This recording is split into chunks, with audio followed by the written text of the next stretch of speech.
What's up guys, SolarNectanOnly here with a new series on minion wave management and wave control.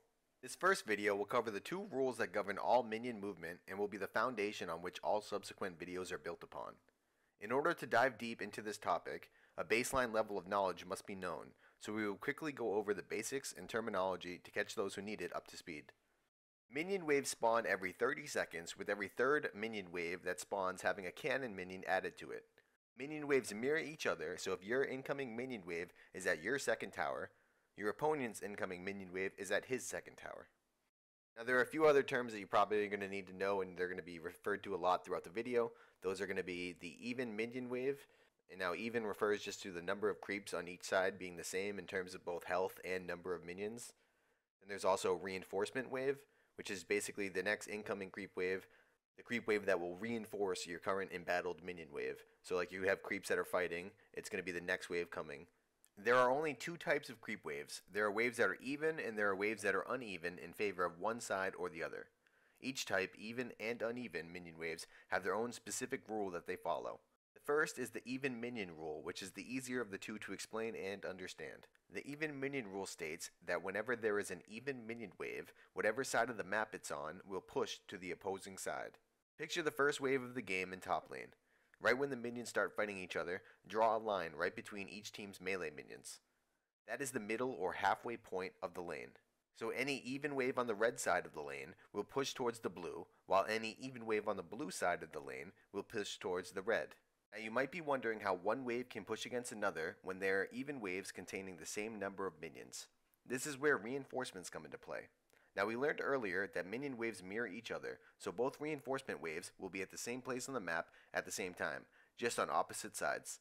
But things have changed now. We are no longer meeting in the middle of the lane, and now we are meeting closer to one team's reinforcements.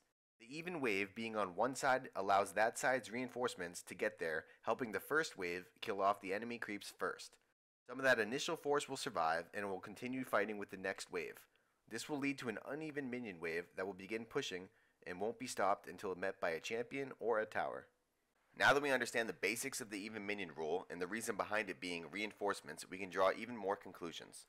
Due to travel time distance of reinforcements, the farther away from the halfway line the creep wave meets, the faster the wave will push to the opposing side.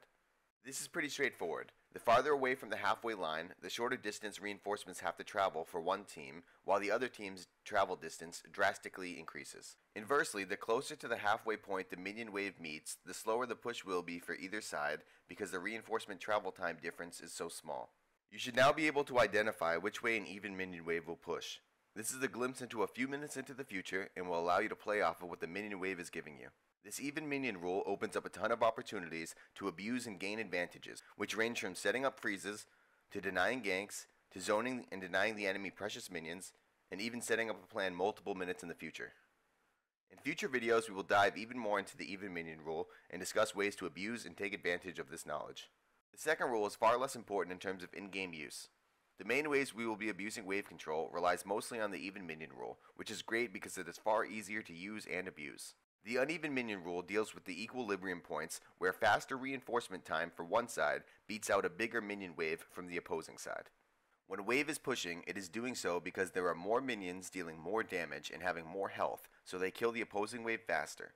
A few minions from this victorious wave will survive and be joined by the reinforcement wave, leading to an even bigger wave that does even more damage and repeats the whole process again until the big wave finally pushes and reaches an enemy, champion, or an enemy tower. The reinforcement time disadvantage gets bigger the further the wave pushes past the halfway line, requiring an increasingly greater number of minion advantage to continue pushing into enemy territory. The magic number here is 4. A 4 minion wave advantage at any point in the lane will always signal a wave that will continue pushing until stopped by a champion or a tower. This is the key equilibrium point to remember from the uneven minion rule, because it is vital for maintaining an endless freeze outside of your tower. Okay, that knocks out all the waves with a 4+ minion advantage, but what about waves with smaller advantages? The smaller the minion advantage is, the smaller the reinforcement disadvantage has to be for the wave to continue pushing. So that means if your wave only has a 1 minion advantage, it needs to be really close to the middle of the lane, or on your side of the lane, or the enemy's faster reinforcement time will make his wave push instead of yours. Don't worry, I already found all the exact points for what the minion advantage must be to continue pushing, and I made it into a nice picture with my amazing Photoshop skills from 2 years ago. Like I said before, the uneven minion rule isn't that important outside of the theory behind it and understanding a few key equilibrium points to commit to memory that can be abused later on. The even minion rule, however, will be consistently referred to in future videos, so make sure you fully understand it before moving on. Hope you guys enjoyed this first video of what I hope to be a long-running series on my favorite topic, minion wave management. Thanks for watching, and I'll see you guys next time. Peace!